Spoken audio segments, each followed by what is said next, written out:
Bienvenue sur Ghostly Gazette, où l'ordinaire rencontre l'effrayant. Dans cette vidéo, nous plongeons dans 5 histoires vraies à vous glacer le sang qui feront frissonner votre peau et battre votre cœur à toute allure. Êtes-vous prêt à découvrir les secrets qui se cachent dans l'ombre?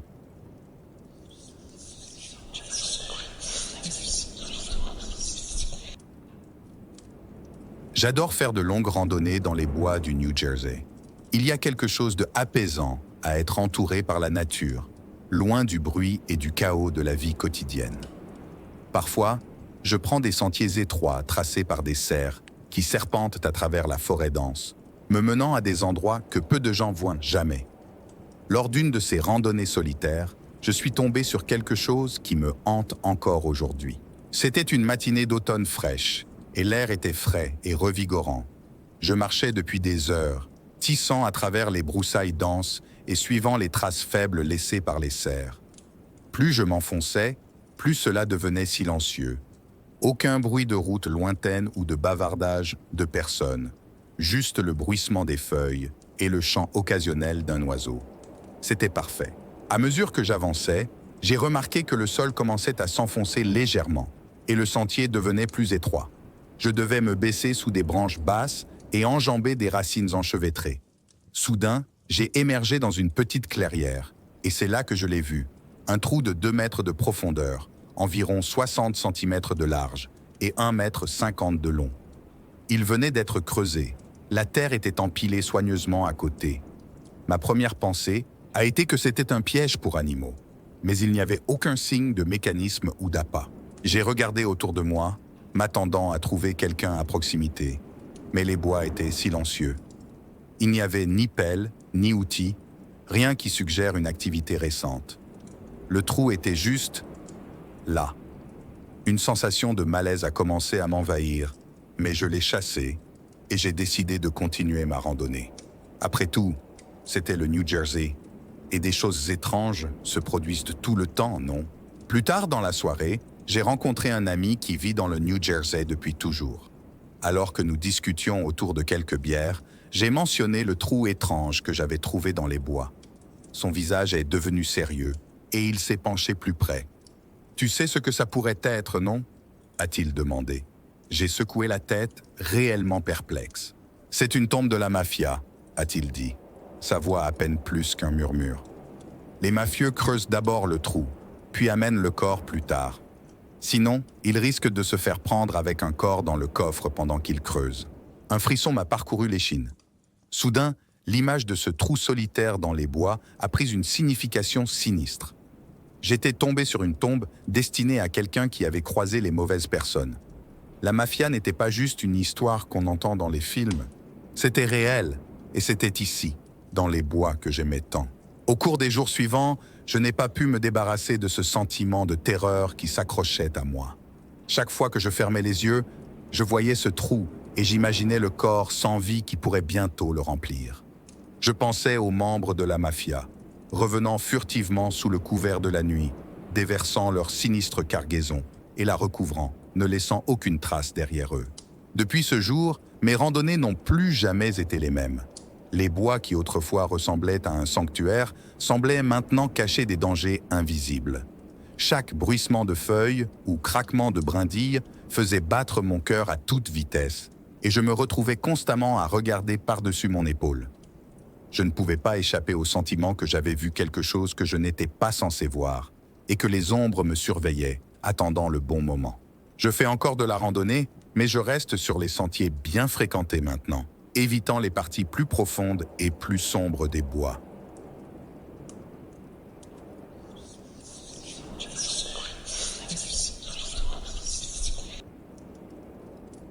Quand ma sœur et moi étions adolescentes, nous voulions désespérément une planche Ouija.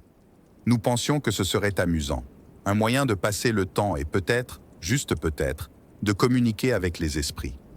Notre mère était ouverte à l'idée, la voyant comme un divertissement inoffensif. Un soir, alors que nous étions tous assis autour de la table à manger, elle en parla à notre père de manière décontractée. La réaction fut immédiate et intense. Mon père, habituellement calme et posé, perdit soudainement son sang-froid. Son visage devint livide et ses yeux s'ouvrirent grands, mélange de peur et de colère. « Pas question, absolument pas. Une de ces choses n'entrera jamais dans cette maison, dit-il, la voix tremblante. Ma sœur et moi étions stupéfaites. Notre mère, ne l'ayant jamais vue aussi bouleversée, tenta de comprendre. « Quel est le problème ?» demanda-t-elle doucement, espérant l'apaiser. Il refusa d'en dire plus, mettant fin à la conversation brutalement. La tension resta palpable, un silence lourd et tangible que personne n'osa briser. Ma sœur et moi échangions des regards perplexes, nous demandant ce qui avait bien pu déclencher une réaction si forte. Pendant des semaines, l'incident nous rongea. Mon père était inhabituellement fermé, et l'atmosphère à la maison restait tendue. Le mystère de son emportement devint un éléphant dans la pièce, un puzzle que nous ne pouvions assembler. Puis, un soir calme, mon père s'ouvrit enfin à ma mère. Il attendit que ma sœur et moi soyons hors de portée de voix, mais la curiosité l'emporta, et j'écoutais depuis le haut des escaliers. « Quand j'étais plus jeune, commença-t-il, la voix basse et hantée, j'avais un ami dont la sœur aînée et son petit ami utilisaient l'une de ces planches. Ils étaient juste des gosses, s'amusant avec. Le petit ami demanda s'il serait riche, vous savez, des questions typiques. La planche répondit « Oui ». Ils en rirent, sans y accorder beaucoup d'importance. Il fit une pause, et je pouvais entendre la lourdeur de sa respiration. 2 ans plus tard, ce gars eut un accident de voiture horrible. C'était grave, vraiment grave. Il finit paralysé du cou aux pieds. L'accident était dû à un problème de la voiture, et la famille poursuivit le fabricant en justice avec succès. Il reçut des millions. Donc, il était riche, comme l'avait dit la planche, mais il était confiné à un fauteuil roulant pour le reste de sa vie. Il y eut un long silence. Je pouvais presque entendre ma mère assimiler l'histoire, la gravité de celle-ci s'enfonçant en elle. Quand nous avons tous entendu parler de ça, continua mon père, nous n'avons pas pu nous empêcher de penser à cette rencontre avec la planche. C'était comme s'il avait prédit son avenir, mais de la manière la plus tordue possible. L'histoire me donna des frissons dans le dos. L'idée qu'un jeu apparemment innocent puisse détenir un tel pouvoir sombre était terrifiante. Je me retirai dans ma chambre, le récit sinistre résonnant dans mon esprit. À partir de ce jour, le Ouija ne fut plus jamais mentionné chez nous. Ma sœur et moi n'en avions plus envie, l'attrait remplacé par une peur profonde. Nous comprîmes que certaines choses sont mieux laissées inconnues, que les frontières entre notre monde et le surnaturel pouvaient être plus minces que nous ne l'imaginions. Des années plus tard, je pense encore à cette histoire, au petit ami qui avait demandé à être riche et qui avait payé un prix bien plus élevé qu'il n'aurait jamais pu anticiper.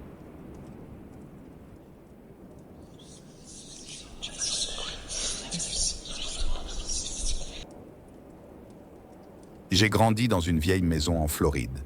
J'ai 2 frères et, étant la seule fille, j'avais ma propre chambre au 2e étage, une chambre que je finirais par craindre la nuit.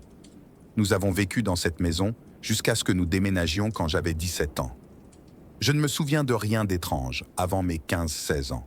Juste des choses normales. Maman nous demandant où nous avions mis un verre ou un livre. De petites choses que personne n'avait touchées. En y repensant, c'était probablement soit l'homme, soit le garçon. Un soir, je suis rentré tard d'un match de football de mon lycée. Il était environ 22 ou 23 heures. Mon frère cadet avait un ami chez nous, et ils aimaient me faire des farces. Quand j'ai passé ma tête pour dire bonjour, je leur ai demandé de ne pas me déranger cette nuit-là car je devais me lever tôt pour un match de football. Ils ont tous 2 accepté et m'ont souhaité une bonne nuit. À ce moment-là, ma chambre était aménagée de telle manière que la pièce principale contenait ma télévision, une commode, un canapé et une table basse que j'utilisais lorsque mes amis restaient ou quand je lisais. Mon lit était dans une petite alcôve qui était autrefois un petit porche, donc mon lit était aligné avec les fenêtres donnant sur le jardin. J'ai posé mon sac sur le canapé et je suis allé me coucher. En pleine nuit, quelqu'un a frappé sur le cadre en bois du lit, me réveillant. Je pensais que c'était mon frère et son ami qui allaient juste être embêtants et courir hors de la pièce en rigolant. Je me suis retourné pour leur crier dessus, mais je n'ai pas vu mon frère. Il y avait un garçon d'environ 12 ans, avec des cheveux châtain clair, qui lui arrivaient au menton, portant un sweat à capuche violet, me souriant comme un enfant pris en flagrant délit de quelque chose qu'il n'aurait pas dû faire. et je pouvais voir à travers lui le reste de la pièce. J'ai regardé, complètement terrifié, alors qu'il disparaissait lentement jusqu'à ce qu'il soit parti. Cette nuit-là, j'ai dormi sur le canapé, avec la télévision en fond, et j'ai déplacé mon lit au centre de la chambre après cela. Le lendemain matin, j'avais presque réussi à me convaincre que c'était un rêve ou que c'était vraiment les garçons. Je leur ai demandé ce matin-là s'ils avaient frappé sur mon lit, mais ils dormaient tous les deux profondément. Ma mère m'a entendu et a dit qu'elle avait vu le garçon aussi. Depuis cette nuit, nous avons commencé à remarquer plus de choses étranges, mais je suis sûr que ce n'était pas le garçon. Il y avait un homme méchant que je pouvais sentir la nuit dans ma chambre. Nous entendions des pas marcher à l'étage alors que nous étions tous dans la cuisine, des livres volaient des étagères et des verres étaient tirés et se brisaient. Nos chiens se tenaient au bas des escaliers menant au deuxième étage et grognaient. Une des choses les plus inquiétantes était l'odeur de fumée de cigarette dans le couloir du rez-de-chaussée, alors que personne dans notre famille ne fumait à l'intérieur, jamais. Une des dernières choses qui est arrivée avant notre déménagement était mon frère se réveillant pour voir une grande silhouette sombre debout au-dessus de moi pendant que je dormais. Toute la famille, à ce moment-là, avait vu ou expérimenté quelque chose. Le garçon était juste un enfant qui voulait se faire connaître. L'homme était autre chose. Aucun de nous n'était triste de quitter cette maison pour la dernière fois.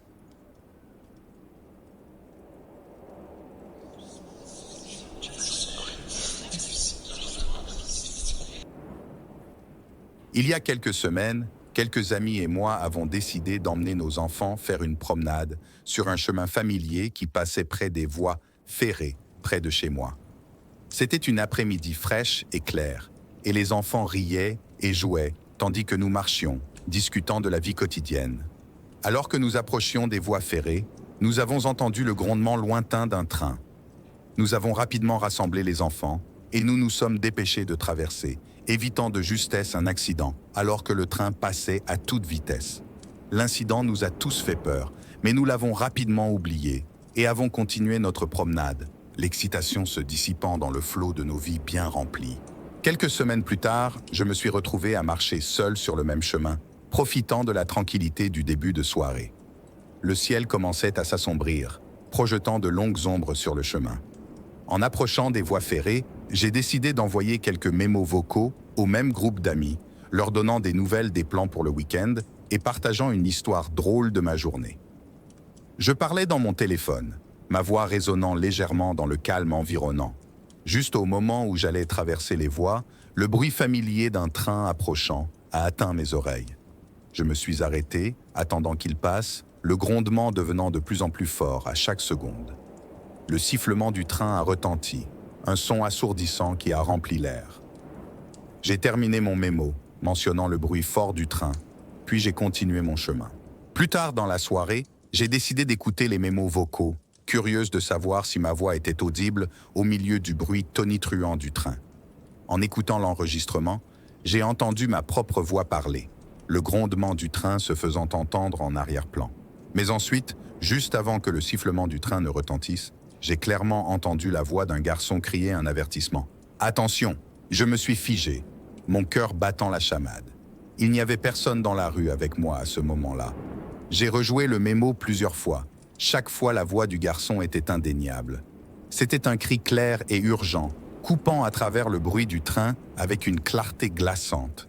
J'ai cherché dans ma mémoire, essayant de me rappeler s'il y avait eu quelqu'un à proximité, mais j'étais certaine d'avoir été seule. Un sentiment de malaise s'est installé en moi, alors que je considérais la possibilité de ce que j'avais entendu.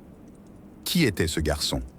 Comment sa voix avait-elle pu être captée dans mon mémo, alors que je n'avais vu personne autour? Plus j'y pensais, plus cela devenait troublant. Je me suis rappelé de notre quasi-accident quelques semaines plus tôt, le train fonçant sur nous alors que nous nous dépêchions de traverser les voies. Pourrait-il y avoir un lien? Le lendemain, j'ai partagé l'enregistrement avec mes amis, leur réaction reflétant ma propre incrédulité et confusion. Nous avons spéculé sur la possibilité d'un avertissement fantomatique, un esprit protecteur essayant de nous protéger du danger. L'histoire de la voix mystérieuse est rapidement devenue un sujet de fascination et de peur parmi nous, ajoutant une nouvelle couche de mystère à notre promenade familière.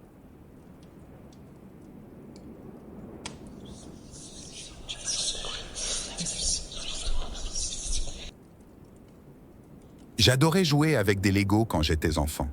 Il y avait quelque chose d'incroyablement satisfaisant à construire de hautes tours colorées pour ensuite les démolir d'un seul coup triomphal. Un après-midi ensoleillé, après avoir construit et démoli mon dernier chef-d'œuvre, l'ennui commençait à s'installer. J'ai décidé qu'il était temps de changer de décor, alors je suis allé trottiner jusqu'à la cuisine pour demander à ma mère si je pouvais aller jouer dehors.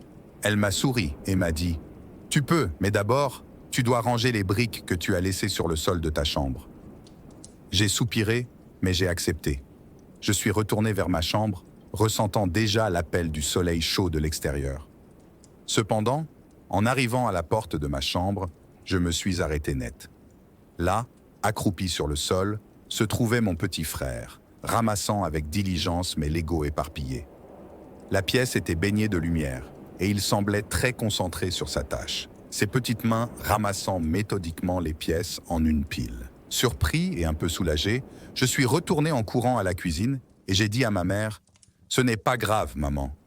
Mon frère ramasse les briques pour moi. » Elle a arrêté ce qu'elle faisait et m'a regardé, puis a jeté un coup d'œil par la porte ouverte à proximité où j'entendais les sons des enfants qui jouaient. « Ton frère est en train de jouer dehors, » a-t-elle dit, sa voix teintée de confusion. J'ai cligné des yeux, mon cœur commençant à battre plus vite.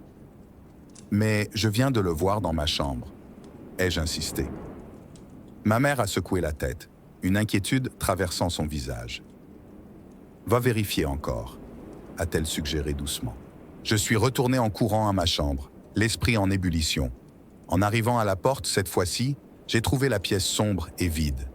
La lumière était éteinte et les Legos étaient toujours éparpillés sur le sol, exactement là où je les avais laissés. Un frisson a parcouru mon dos. L'air semblait plus lourd, la pièce étrangement silencieuse. J'ai appelé doucement. « Bonjour ?» Mais il n'y a eu aucune réponse, juste le faible écho de ma propre voix. Je suis resté là, perplexe et un peu effrayé, fixant l'endroit où j'avais vu mon frère quelques instants plus tôt. Qui ou quoi avais-je vu ramasser mes briques? Rassemblant mon courage, j'ai rapidement ramassé les briques moi-même, tout en jetant des regards nerveux autour de la pièce. Dès que la tâche a été accomplie, je me suis précipité dehors, l'incident restant ancré dans mon esprit. Pendant des jours après, je n'arrivais pas à me débarrasser du souvenir de cette étrange rencontre. Je me surprenais à jeter des coups d'œil dans ma chambre, m'attendant à moitié à revoir cette silhouette. Je ne l'ai jamais revue, mais le mystère de ce jour-là est resté avec moi. Merci d'avoir rejoint Ghostly Gazette pour ce voyage à travers l'inconnu. Si vous avez apprécié ces récits glaçants, assurez-vous de vous abonner pour ne jamais manquer un épisode. Partagez vos propres expériences effrayantes dans les commentaires ci-dessous. Jusqu'à la prochaine fois, restez curieux et méfiez-vous des ombres.